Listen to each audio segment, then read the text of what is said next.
Welcome to this episode of the Inspired Evolution. It's a yummy one with Danette May. And wow, she's accomplished so much. So she's got 3 8-figure businesses, but really it's not just about the financial abundance in this space. You know, she is a health warrior. She's winning bikini competitions at the age of 40, some of the most common competitions in the world. And it's not just about the fitness and the health, but it's more about the heart and the mindset. She is such a dear sister. She is all about helping you create and manifest the love, like the life that you really want, but from a place of love. She's written a book recently called Embracing Abundance, and it's incredible. In this conversation, we started tapping into how important it is to feel the love for your own life, really tapping into the frequency of love and what it really means to be in love, to be able to call things in, because that is the natural fabric of the universe and kind of the way that it's operating. Like, you know, if you think about it, it was 2 individuals in love that sort of brought creation and potentially even you into existence, right?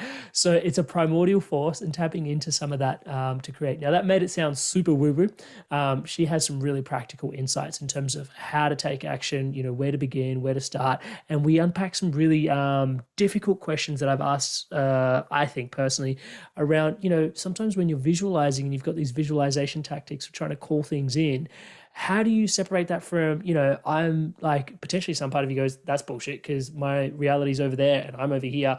You know, there's a gap and delta in between that. If you've ever suffered from stuff like that, this is a really powerful conversation. She's going to be able to help you guide and navigate through all of that as well. And yeah, there's moments in there where she helps you really get clear on, you know, delineating between what's your ego, what's your spirit, and potentially what challenges you have in the story that you're writing for yourself. So hers is a remarkable story, right? She hasn't just achieved success, you know, like I described at the early part of this intro.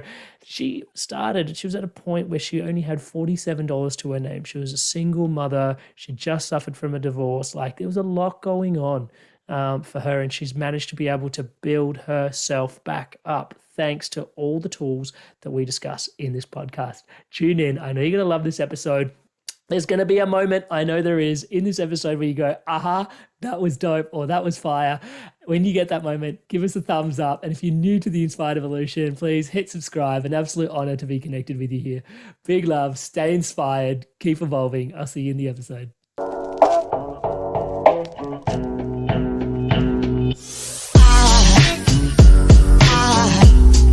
Aside from my soul,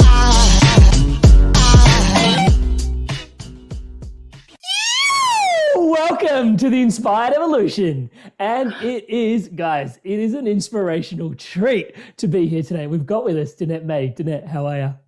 Good to be with you. Wow, that was an entrance. I was like, awesome. I visualized it before I got in. So you knew I was going to land it. For those tuning into Danette for a sec, I'm going to do an intro. It's going to take a minute. This woman is a powerhouse, right? She's America's leading health expert. She's the founder of Mindful Health and the Rise movement. She's a world-renowned motivational speaker, #1 best-selling author of 7 health and women empowerment books. She's a former celebrity fitness trainer. She's an incredible wife and mother. And in fact, she's walked a path of incredible transformation herself. She's been incredibly inspired to evolve, if we can put it that way. Her challenges have been deep. She's lost her son during childbirth. Unfortunately, she found herself divorced, and she found herself at a certain point with just $47 to her name. And this all happened one after the other. It was then that she decided to stop actually being a victim and rewrite her story. Now, I can't wait to have a conversation about that and the transformation journey that she's gone through and the tools that she employed. Because as she began to focus on these 3 pillars of healing, as she puts it, healing foods, healing movement, healing mindset. Guys, if you check out her YouTube channel, there is such a wealth of content out there as well. She's transformed her life from $47 to her name to operating as a single mother to owning like $20 million business helping women around the world. She's got 3 8-figure businesses as we speak right now. She's donated over $5 million to charity. And as almost as an ode to this transformation, she's written Embrace Abundance. We'll put a link to the book in the show notes. Danette, thank you so much for doing this and being here with us today.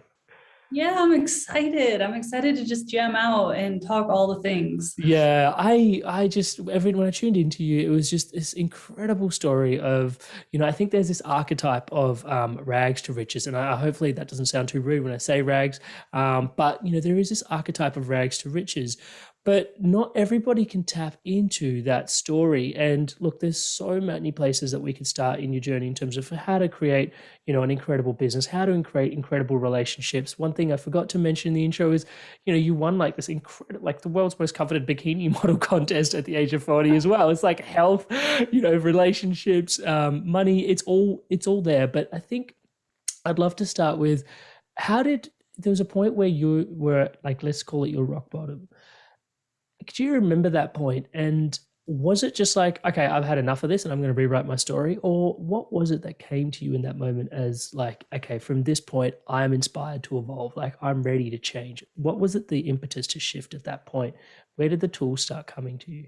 Yeah, it's not for me. It wasn't like something like a light bulb went off and I had all of a sudden these tools. I think there was a culmination of something going on. And for anyone listening, because ultimately when I share this backstory, I only share not to go relive it, but to help you if you're in your rock bottom to believe that it doesn't mean that's your destiny and it actually can be fuel for your destiny. So for me, having a higher purpose. So I was a mom to two little girls, and I was the single mom at the time.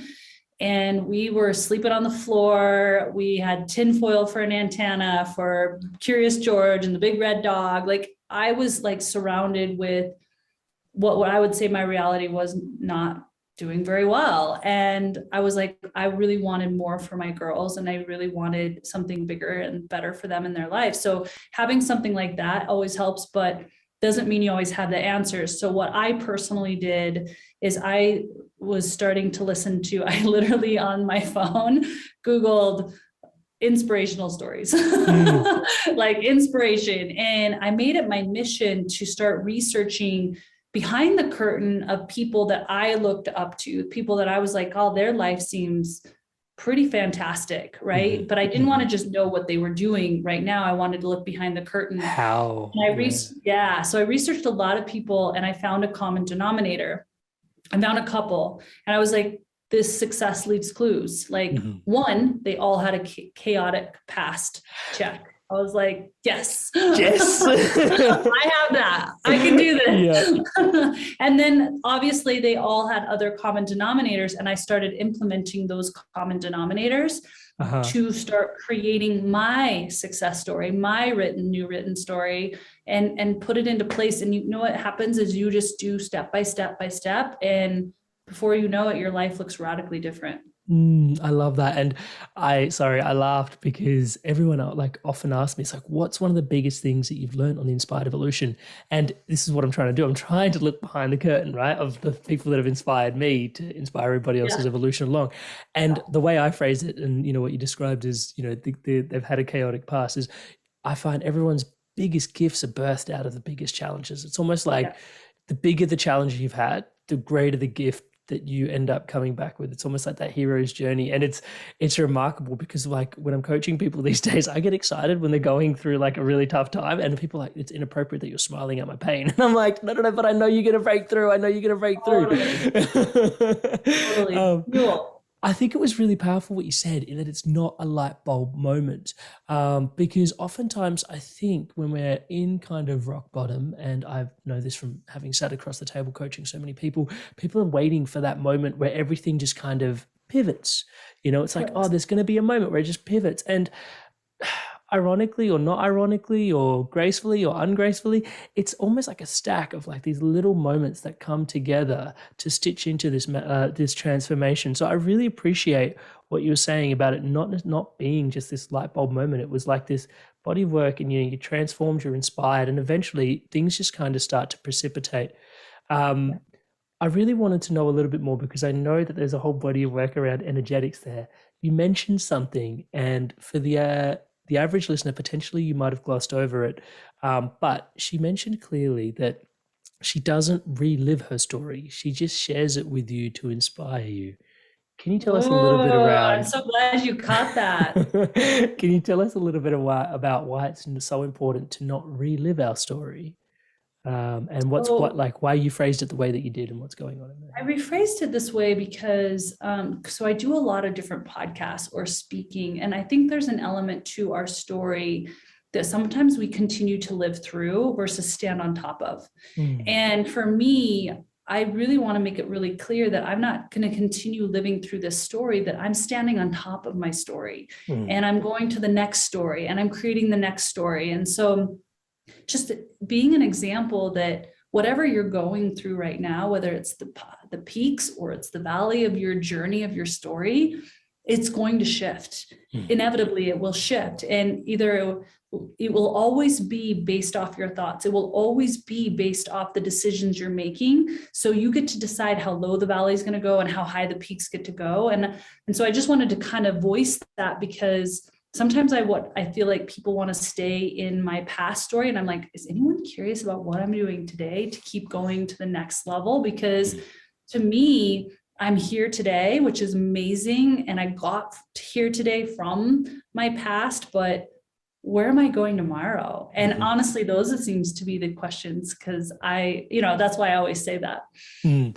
I love that, and there's a thing about having a vision that is quite magnetic in terms of, and I use that word consciously because it actually pulls things together. I actually picked this up in a really big way from our mutual friend Fishin. He would often say that once you've got a vision, like I'll give you a basic example. When I was hiring for my business, I used to just kind of put out the role and be like, this is what we got, this is what I need done. Thanks. And now it's like, he's like, nah, dude, like you just have like a sentence about what you need done, but you spend most of it talking about where the company's headed, what your visions are, what your ambitions are, what the energy is around here. And you will attract the right people. And if they can or can't do the task, it doesn't matter, because they will figure it out because they're so inspired by the vision. And like that was a game changer. Like I can't tell you how inspiring a game changer that was. Like the people that started rocking up to support the vision was just like, oh my God, like now I'm having self-worth issues having you guys around. Like this is ridiculous. So I That's awesome. yeah, so I'm just feeling into that, like how like you talk a lot about, or for those that are tuning into Danette for the first time, maybe not, but for those that know you, like visualization is a massive part of what you describe as a cornerstone to your success, I would say. Let's rewind just a little bit.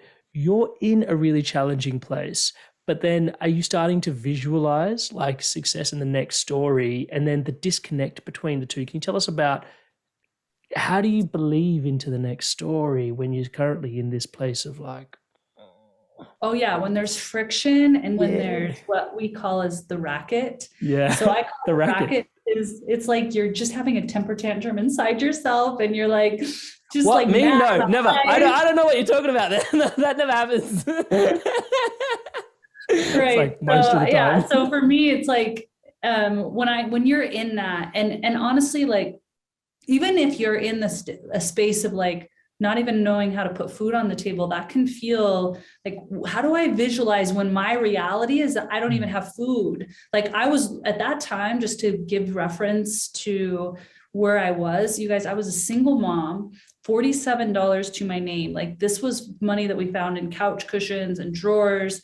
My family thought I was kind of losing my marbles because I was shifting my paradigms around my belief systems of what they were teaching me as a daughter, as when they were raising me. And so I was just kind of disconnected from everyone. I felt really alone. And, it's, it's an interesting time, right? So you're in it. I'm eating beans and weenies. People are telling me that I look really lean, that are you eating? And it's like, I'm feeding my kids. And sometimes I go without, right? So this was my reality.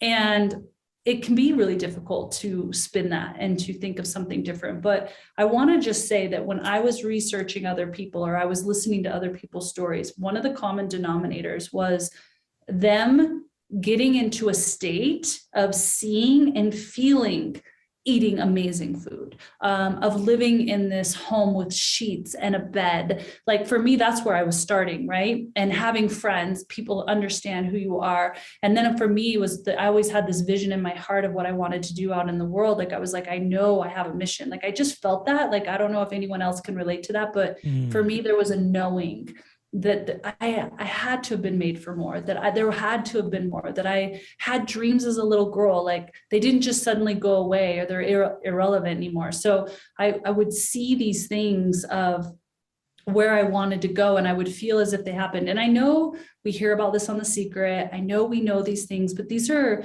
things that I've really been diving into even more and watching magic come into my life, watching clients have magic come into their lives. These are things that are formulas. And I just want the whole world to know about the formula, because I'm like, abundance is for everyone. Like this creation of what you want in life is for everyone. You just have to do the steps. You have to do, and you have to believe in the steps. Let's talk a little bit about belief, because that's kind of what you're alluding to there. And I really appreciate you sharing that. Can it be like, how difficult question, I think easy to sort of frame if I can get there myself there. It's when I've got that disconnect between my reality and what I'm trying to create. How do I know that I'm not kidding myself?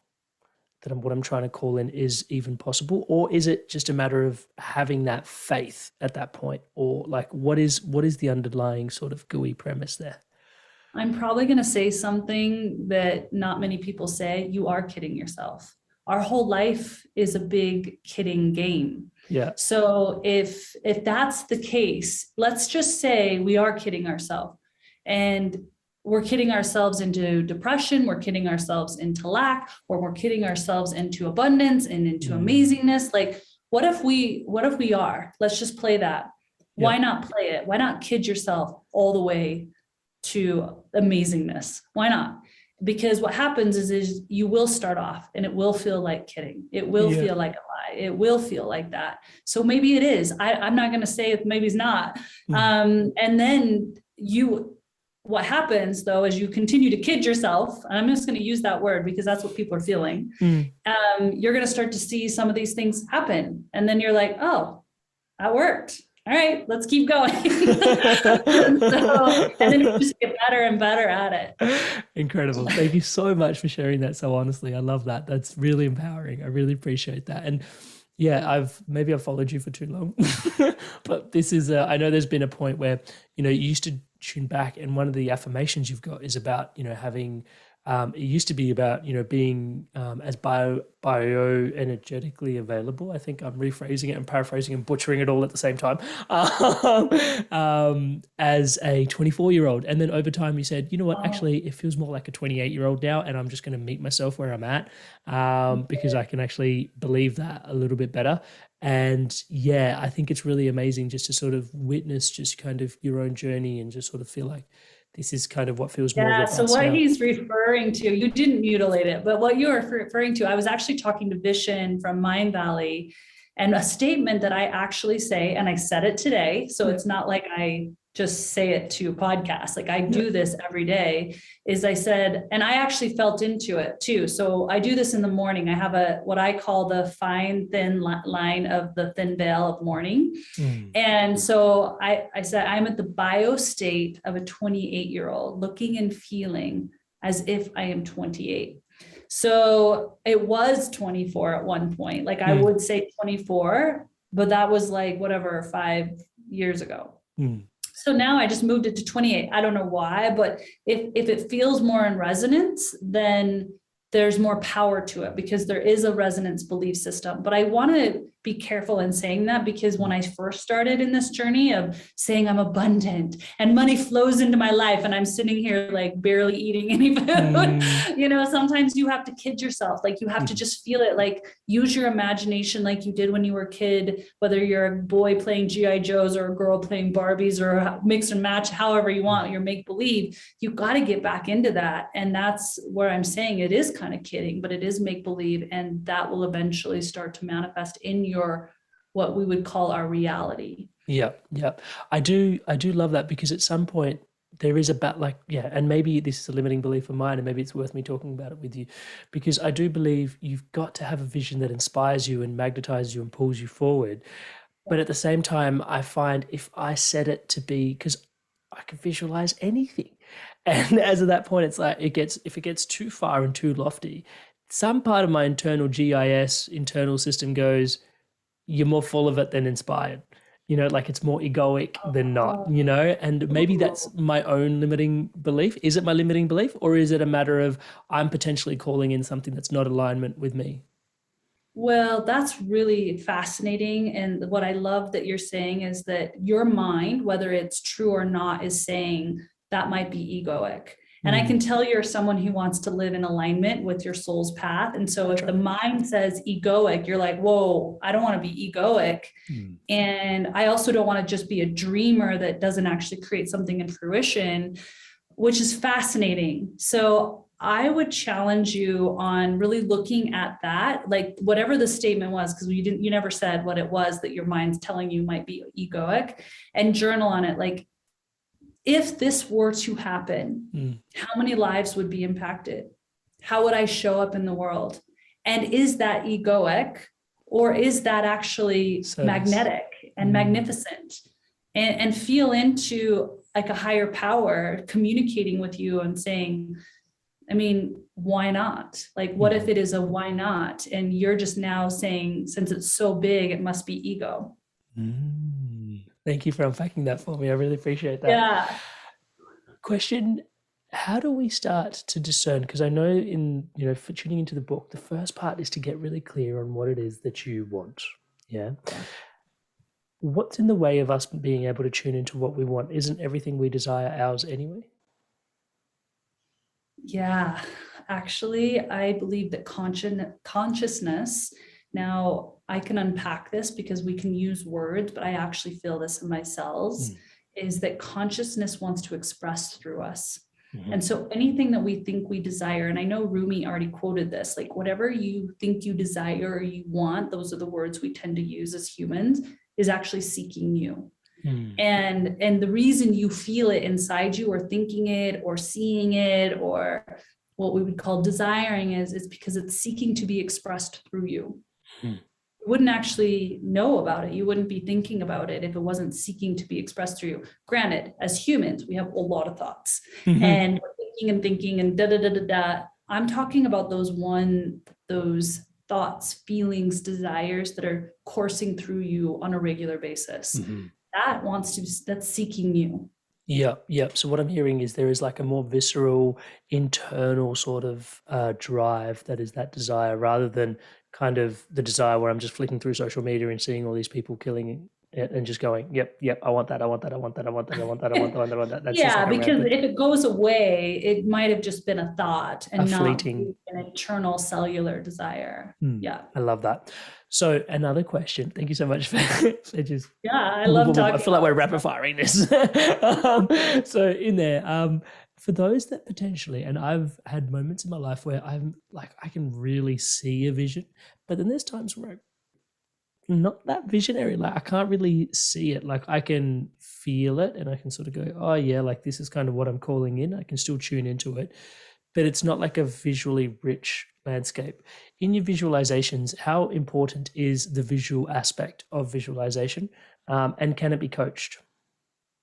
Yeah, so what I'm finding in clients that I'm working with, and even within myself, is that the more tangible I can make it, like the smells, the colors, the textures, the feeling I would actually really feel and really go there, the quicker. But I want to say something. It's not just that. I also need to be in the frequency of love. And I feel like this frequency of love is like the nitro fuel to manifesting, that I'm like, this is what I'm obsessed with, because I'm like, oh, if I can choose love and be in a frequency of love, then these things that I see and textualize and feel into with detail are like on speed dial. But I do think it's important. I actually think it tangibilizes it, because the body goes where the brain is taking it, right? So the more you can bring all these finite details to the story or to the image, the better. I love that. Yeah. And it can be trained. So that was the second question, because what happens as we get older, as children, I mean, you watch a child, and I would suggest for anyone who's lost a little bit of imagination or feels like, God, I can't really see like Danette's talking about or you're talking about, is get around kids. Start like get down on the floor when they're like playing with their cars, or like they've got their farm animals out. Like they are in it. Like they are the farmer, they're the sheep, they're the superhero, they're in it. And I, you know, not to get like religious, but I actually think if we can be more childlike, go back to our curiosity, go back to that innocence, go back to that believing system within ourselves, that is the magic. That is the key. And as adults, we were told to stop. And I remember my daughter, I'm totally going off on this, but this is fascinating. Yeah, let's go there. Yeah, because my daughter, I have a daughter that's 18, believe it or not, and a daughter that's 13. Yeah. And my 18-year-old is super articulate and really brilliant and was super imaginative as a kid, like villages all over the house. And like she would go there and she would pick up on the stories the next day, like super imaginative.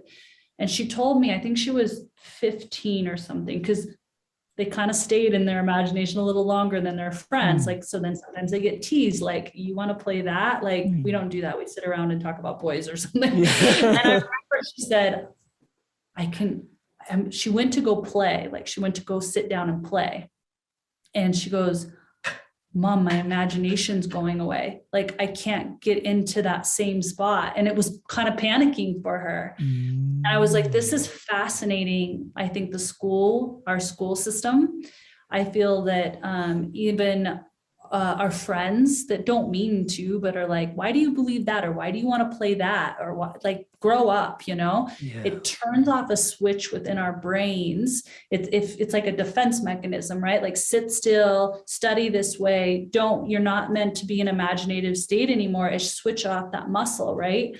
So as an adult, a lot of times it has been turned off for a while, and it doesn't mean it can't be reignited. I would say get with some children and just try to play in their world, ask them what you are and be it, like start playing with that a little bit. And then slowly but surely that muscle and those neurons will get returned back on. Incredible. Thank you so much for sharing that. I'm a little bit biased to loving that piece of advice because I've got an 11-week-old right now. So yeah. And as you were sharing that, the Einstein quote, imagination is more important than knowledge. Knowledge is limited, but imagination encircles the world. Like it was just resonating thick and through for me. Wow. Okay. So visualization, tick, covered. Desires, tick, covered. Beliefs, tick, covered. In there, I want to have a chat about this piece around identity. You call it your identity, and I don't know if I've ever heard that before. I'm not sure if it's your phrase or if you've picked it up along the way, but nonetheless, when I tuned into it, I was like, oh, I really dig this. Like, I really, really dig this. Because like when you tune into James Clear's work, Atomic Habits has been on the bestseller list for years now. Like a really incredible book.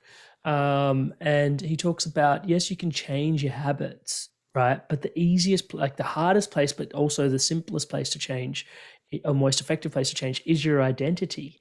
Because if you become the identity of the person that is actually living out the habits that you're hoping for, you can actually execute it in a much more graceful way. But the why identity, like it just takes that little bit even deeper than how he describes that. And I was like, dude, this is dope. Can you tell us a little bit about why identity? Okay, so we're going to marry two concepts. So you just talked about from this amazing book, talking about identity and like when you start to just operate as this person, right? If you want to be healthy, what does a healthy person do? Those are identity factors, right? If you want to have an amazing relationship, right? So one thing that I'll do with people, it's so fascinating because some of these people were A-festers.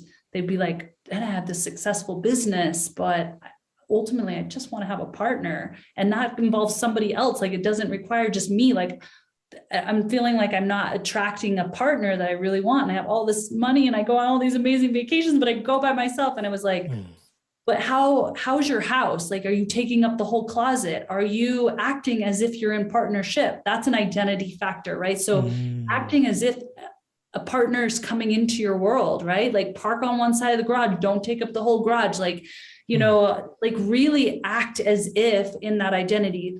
The why factor, as we know, anyone who wants to be massively successful in business typically has to have a deep rooted why. And that why stems from meaning, stems from a deeper purpose other than just, you know, I want to make a lot of money. It's like, why do you want to make a lot of money? Or I want to be in relationship. Why? So you marry the deep why, the underbelly reason why you're even doing what you're doing or even calling in. And that's why I asked you to do that thing about ego, because a lot of times we think we want something or we think we should manifest something, but have we really gotten under the belly of why? Like, what's this why? Where's this coming from? And not having a story that it's ego, or not having a story that's not possible, or not have a story that is small or big, like get to the why. And then you team it with the identity. And it's like a beautiful like concoction for speed dialing, manifesting and abundance and the things that you're calling into your life.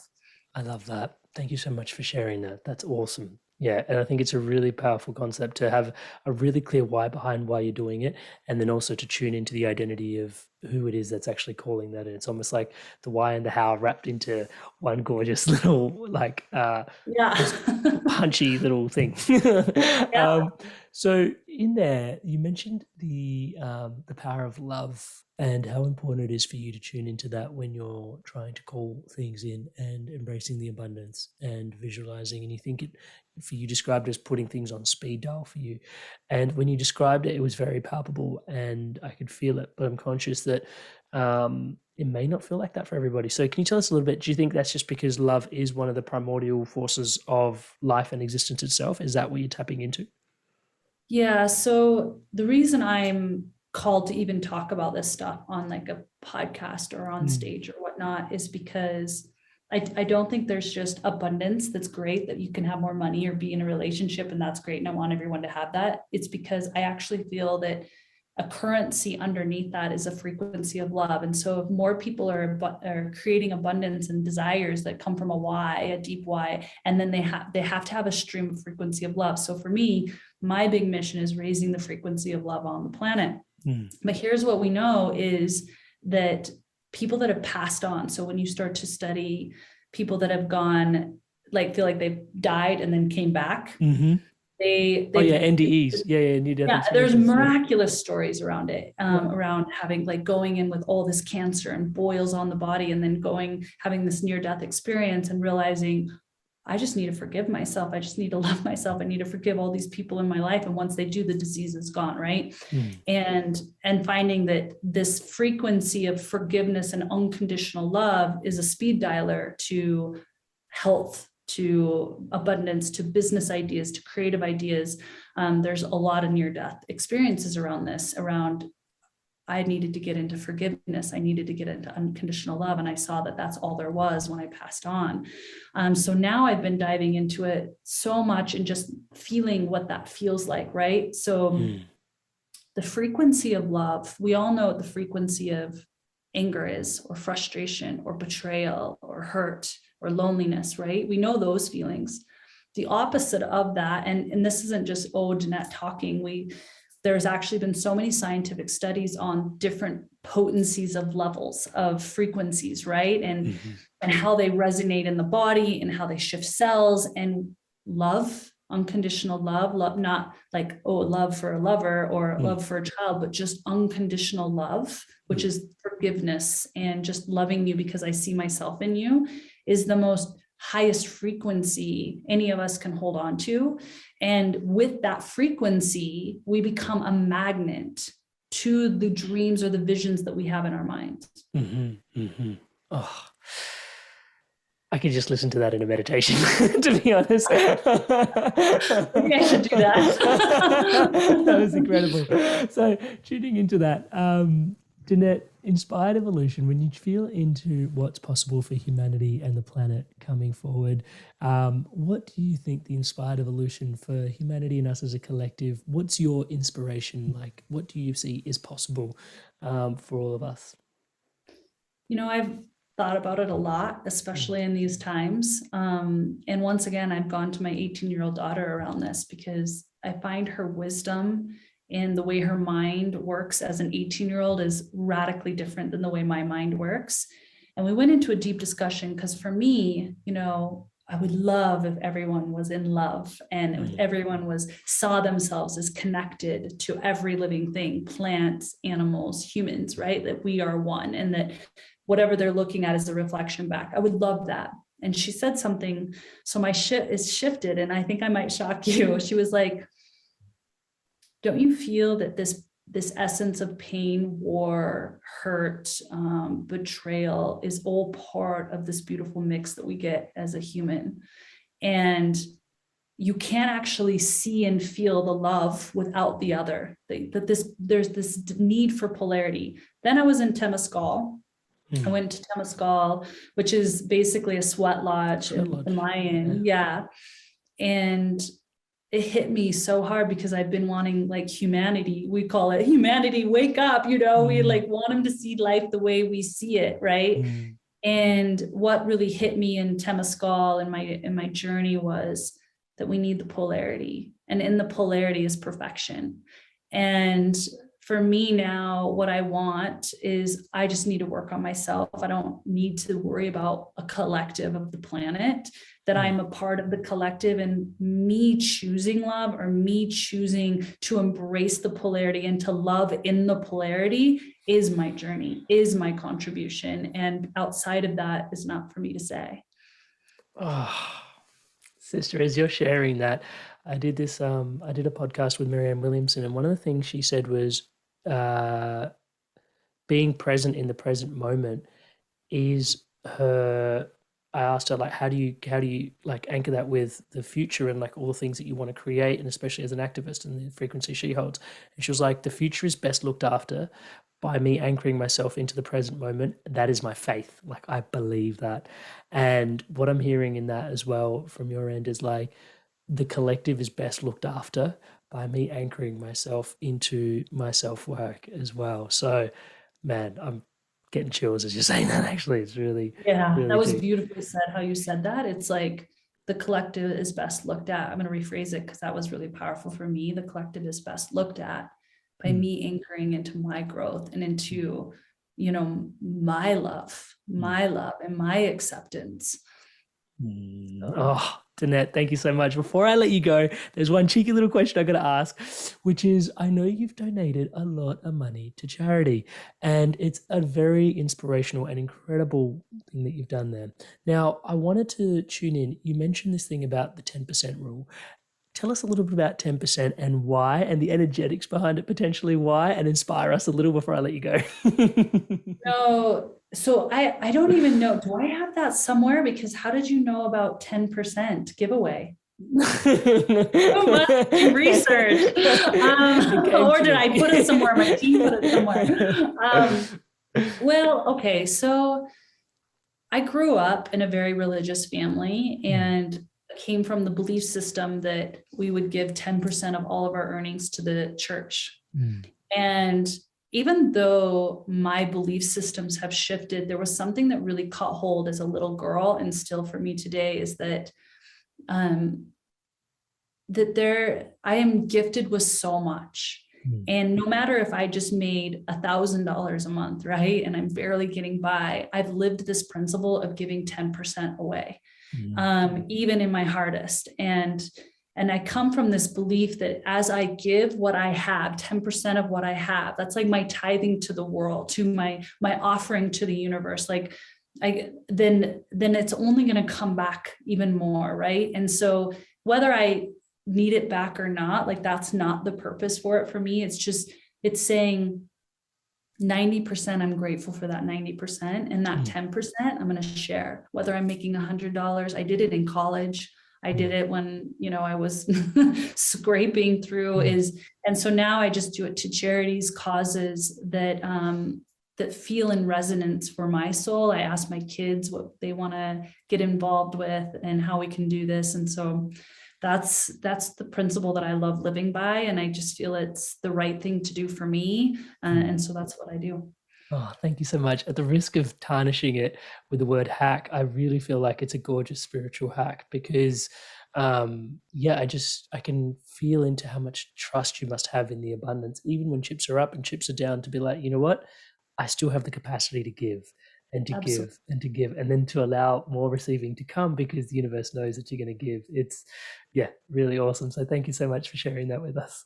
Yeah. As I want to say to any parent that's listening, the reason I'm able to do it is because my parents, whether you agree with it or not, having me, I was like 6, 7 with my like pennies, giving 10% away, so knowing that I was always safe to give 10% away, I think was a beautiful thing they taught me, because I would lay out all my pennies and be like, "You're 3 for the church." And whether it's to the church or whatever you believe in or a cause, I think it's a beautiful thing to teach your children.